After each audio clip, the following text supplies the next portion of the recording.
Good morning everyone, welcome back to my channel. তো দেখো অনেকদিন পর ভিডিও আপলোড করছি। তো এ কদিন আর ভিডিও করা হয়নি কিছু পার্সোনাল সমস্যার জন্য, আর এমনি বাড়ি পুজো বা অনেক রকম অসুবিধার জন্য ভিডিও আপলোড করতে পারিনি। তো ভাবলাম আবার নতুন করে শুরু করা যাক। তো দেখো আবার নতুন করে ভিডিও করছি, তো দেখতে থাকো, আশা করি ভালো লাগবে।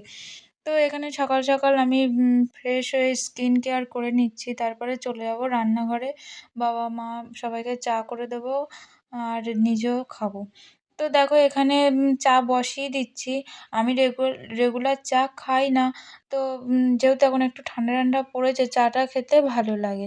তো ইন্ডাকশানে চাটা বসিয়ে দিয়েছি, আর ওদিকে গ্যাসে রান্নাও বসিয়ে দিয়েছি সকালে। কারণ ছেলে ঘুমাচ্ছে, ঘুম থেকে উঠে ওকে আগে খাওয়াতে হবে। তো সকালবেলাটা খুব ব্যস্ত আর তাড়াহুড়োর মধ্যে দিয়েই যাই। হাসবেন্ড দোকানে খেয়ে চলে যাবে, আবার ছেলে ওঠার আগে সবকিছু গুছিয়ে নেওয়ার চেষ্টা করি, কারণ ও যা দুষ্টু, ওর পেছনেই সবসময় একজন থাকতে হয়। মানে ওর দিকে থেকে চোখ সরানো মানে একটা না একটা বিপদ। তো দেখো এখানে আমি ফোন এসেছিল, ফোনে কথা বলছি ঠিকই, কিন্তু হাতে আমার কাজ চলছে। তো দেখো আমি সকালবেলাটা এদিকে যতটা সম্ভব গুছিয়ে রাখার চেষ্টা করি, আর দুপুরবেলার কিছু কিছু রান্না বসিয়ে দিই যাতে এগিয়ে থাকে। তো দেখো এখানে আমি চা করে সবাইকে দিয়ে দিয়েছি, আর ডালটা ইন্ডাকশানে বসিয়ে দিয়েছি, আর প্রেসারে ওদিকে সোনার ভাতটাও নেমে গেছে। তো দেখো এখানে খাওয়াচ্ছি, খেতে তো একদমই চায় না। ফোন দেখো সকালবেলা ঘুম থেকে উঠে ফ্রেশ হয়ে ফোন দেখতে বসে গেছে, আর আমি ওকে খাওয়াচ্ছি। আজকাল বাচ্চাদের ফোন ছাড়া মানে বাচ্চারা একদম চলেই না। তো এখানে আমি বাসন কিছু জমে গেছিলো, তো সেগুলো মেজে ধুয়ে রাখবো আরকি। কাজের দিদি আসে সকালবেলা করে। কিন্তু সবসময় সবদিন সবকিছু তো দেওয়া যায় না। তারাও তো মানুষ, দুটো পয়সার জন্য তারা সবার বাড়িতে কাজ করে।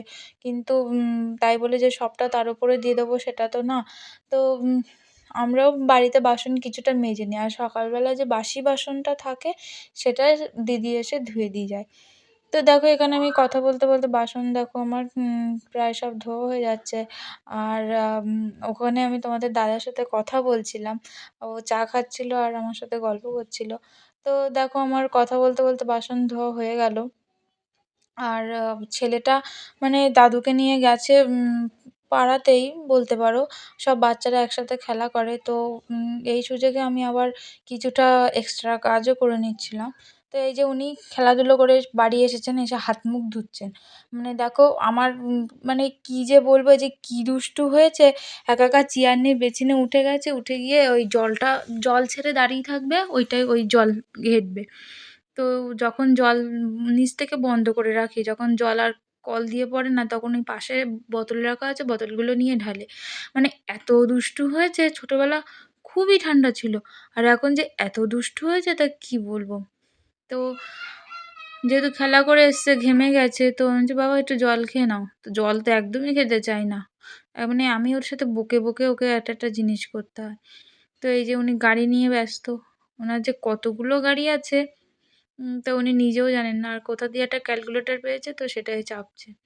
আজকে খুবই ব্যস্ত, কারণ আজকে মিস্ত্রি আসার কথা আমাদের বাড়িতে। আমি কোনরকম ওকে চান করিয়ে মাকে দিয়ে বললাম, "তুমি একটু গুছিয়ে দাও, আমি চানটা করে আসি।" আমাদের গ্যাস ওভেনের নবটা খারাপ হয়ে গেছিলো। মানে খুবই টাইট হয়ে গেছিলো, তেল মশলাতে এঁটে পরিষ্কার করা হয় না অনেকদিন। তো ওই দাদুকে ডাকা হয়েছিল। উনি খুব বয়স্ক একজন সরকারি কর্মকর্তা ছিলেন, রিটায়ার্ড এখন। তো বাড়ি বসে না থেকে উনি আমাদের পাশেই এসে ঠিক করে দিয়ে গেল। আর ওয়াশিং মেশিনটাও খারাপ হয়ে গিয়েছিল। দেখো ওয়াশিং মেশিনটার কি অবস্থা! এটা পুরো নষ্ট। এটা পুরো পাল্টাতে হলো। যেহেতু আমাদের ওয়ারেন্টি পিরিয়ডের মধ্যে ছিল, তো অসুবিধা হয়নি। আর ছেলেকে তাড়াতাড়ি করে খাইয়ে ঘুম পাড়িয়ে দিয়েছিলাম। আর ওর বাবা এই যে এত ললিপপ এনেছে ওর জন্যে।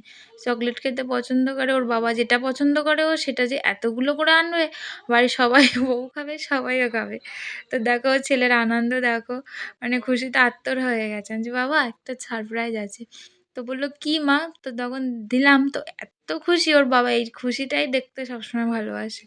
তো ছেলে যেটা, যেটা ভালোবাসে সেটা, সেটা সবসময় এত বেশি করে আনে, সেটা সবাই খায়, ও শুধু না।